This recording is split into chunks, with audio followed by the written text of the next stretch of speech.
Hi, I'm Tim. Welcome to our channel and thanks for logging on. Today we're discussing one of the most talked about watches of 2017.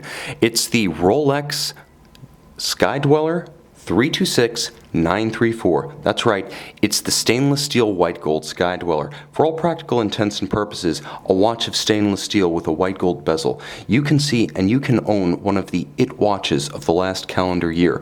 On our website, subscribe to our YouTube channel if you enjoy these videos, and please click on the card in the upper right hand corner of the screen at any time during this video to see this Rolex Oyster Perpetual Sky Dweller in white gold and stainless steel with additional accessories included in the sale, high resolution images for your desktop, and naturally complete pricing details for this and our entire collection of Rolex timepieces. When this watch dropped at Bezel World 2017, people said the Sky Dweller had finally come of age. Launched in 2012 exclusively in precious metal variants, the watch emerged in 2017 in the purist's form, that is, largely of steel. So while the fluted bezel in Rolex's white gold homogeneous alloy is precious metal and, for that matter, part of the movement, the majority of the watch, case, caseback, bracelet, and clasp, is Rolex's proprietary 904L in-house stainless steel alloy.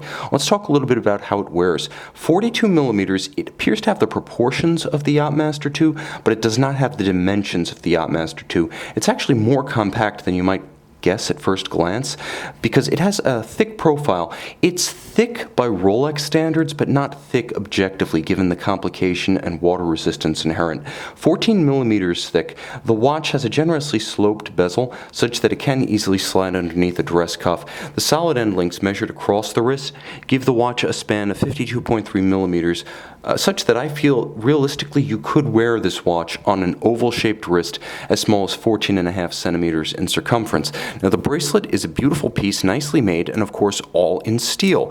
It has an upscale finish with polished center links, polished shoulders, and then flanking links in satin finish on the underside. You can see, set against my white backdrop, just how many channels there are to aerate the wrist on hot days, as well as broad channels between links to avoid pinching skin or pulling hair. The clasp is nicely made, very solid, fully polished inside. It features a snick and snap closure system and the convenience of Rolex's well-known EasyLink 5mm incremental adjustment system that requires no tools.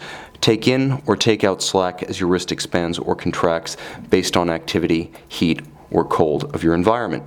Now, the watch has a rather elegant case. The lugs, though large and expansive, appear more tapered than squared off. The squared off lug look is germane to the Rolex Super case, something you'll see on the GMT Masters, the Sea Dwellers, the Submariners.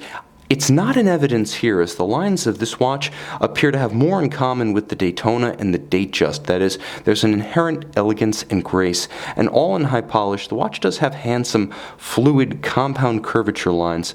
The bezel is good looking and practical. A clever implementation of a control system that hides in plain sight. It's part of the caliber 9001 automatic inside. So what kind of features do you get with this watch? Well, you get everything in the stainless steel version that you get in full precious metal. That is to say, 3-day power reserve, 100 meters water resistant.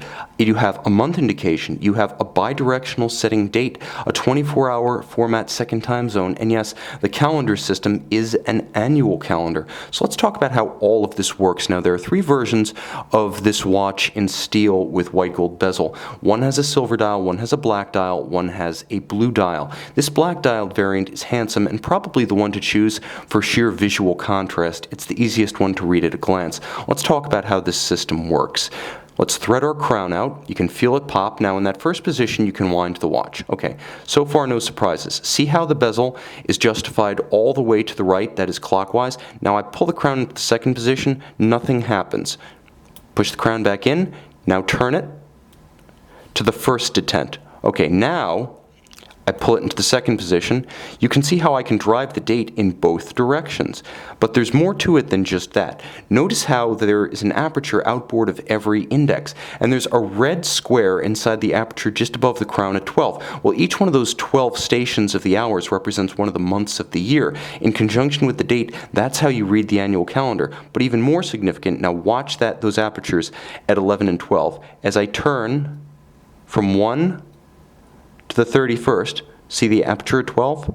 I can move the calendar in both directions, just as I'm moving the date in both directions. Okay, let's go a little bit deeper, turn another detent counterclockwise. Now I can adjust the local time at center. Note, while I was adjusting the date in the calendar and adjusting the local time, the watch continues to tick. Though the watch does have hacking seconds, it's not activated till I turn the crown all the way counterclockwise to the stop and then pull the crown. Now everything moves in sync on the dial. It's that simple. It's a brilliant system, and of course Rolex, masters of making excellence appear easy, are also masters of making complexity remarkably simple, at least in an interface standpoint, and remarkably elegant, with no pusher adjusters or secondary controls.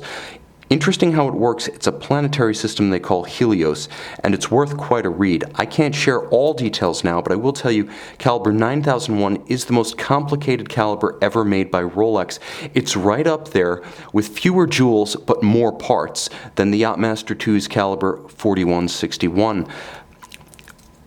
100 meters water resistant in spite of that elaborate ring command bezel. This is a swimmable watch. It's also robustly shock resistant with a free-sprung balance and a full balance bridge, a Breguet overcoil hairspring for resistance to positional or gravitationally induced timing deviations, a parachrom blue alloy hairspring for resistance to magnetism, bidirectional winding so there's no rotor wobble or rattle when the watch is winding itself on the wrist. This is a timepiece that puts immense complexity into the hands of the Rolex connoisseur, which is to say, a purist who prefers a simple watch, now able to wear his favorite brand in complicated form and in stainless steel for the most part at a very reasonable price, less than a third of the original 2012 retail for a full precious metal example. All the features with a fraction of the cost. You can see one of the hottest complications of 2017, still waitlisted but now available pre-owned on our website.